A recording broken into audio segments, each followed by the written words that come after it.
हर बार जब वो आदमी जेल जाता तो अपनी पत्नी के साथ एक चुंबन साझा करता। अधिकारी को कुछ गड़बड़ लगी और उसने आदमी से मुंह खोलने के लिए कहा। जैसे ही वे चले गए, आदमी ने अपनी भागने की कला शुरू की। उसने अपने गले को हिलाया और वह चाबी बाहर थूक दी जो उसने अंदर छिपाई थी। उसकी पत्नी ने चुंबन के दौरान इसे उसके मुंह में डाल दिया था। ये भागने की कला करने वाले हौदनी का बड़ा मौका था, लेकिन वह संतुष्ट नहीं थे और जल्द ही उच्च सुरक्षा शिकागो जेल की ओर बढ़ गए।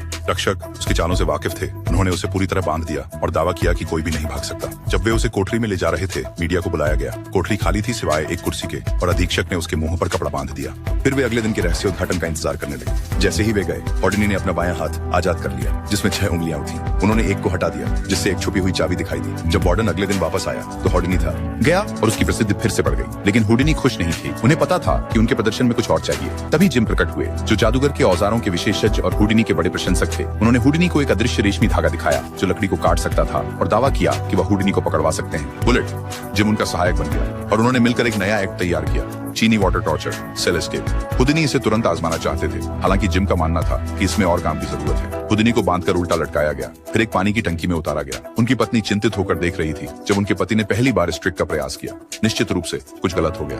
गलत। हुडिनी को सांस लेने में कठिनाई हो रही थी। सहायकों ने उसे बाहर खींचने की कोशिश की, लेकिन तंत्र फंस गया। हुडिनी डूब रहे थे और जिम ने कांच को तोड़ने के लिए कुल्हाड़ी उठा ली। कुछ झटकों के बाद एक छोटा दरार दिखाई दिया। जिम तब तक चलता रहा जब तक कि कांच टूट नहीं गया और हुडिनी को बचा लिया गया। उसके पहले शब्द थे शानदार। सुधारों के बाद असली शो का समय आ गया था। पहले उसने दर्शकों से अपनी सांस रोकने के लिए कहा और देखने के लिए कि वे कितनी देर तक रोक सकते हैं, लेकिन 30 सेकंड से कम समय में कुछ लोग इसे बर्दाश्त नहीं कर पाए। फिर हौडनी की बारी थी। उसके सहायक ने उसके पैरों को लॉक किया और उसे पहले की तरह उल्टा लटका दिया। उसकी पत्नी के संकेत पर उसे पानी की टंकी में उतारा गया। जिम ने टैंक को ढक्कन से ढक दिया और फिर एक स्क्रीन से इसे ब्लॉक कर दिया। 2 मिनट बाद दर्शक बात करने लगे और कुछ को लगा कि कुछ गड़बड़ है, जिससे सभी में घबराहट छा गई। 3 और आधे मिनट में प्रदर्शन अपने चरम पर पहुंच गया। जिम ने दिखावे के लिए बचाव दल को बुलाने का नाटक किया, लेकिन जब स्क्रीन हटाई गई तो टैंक से हौदनी गायब थे।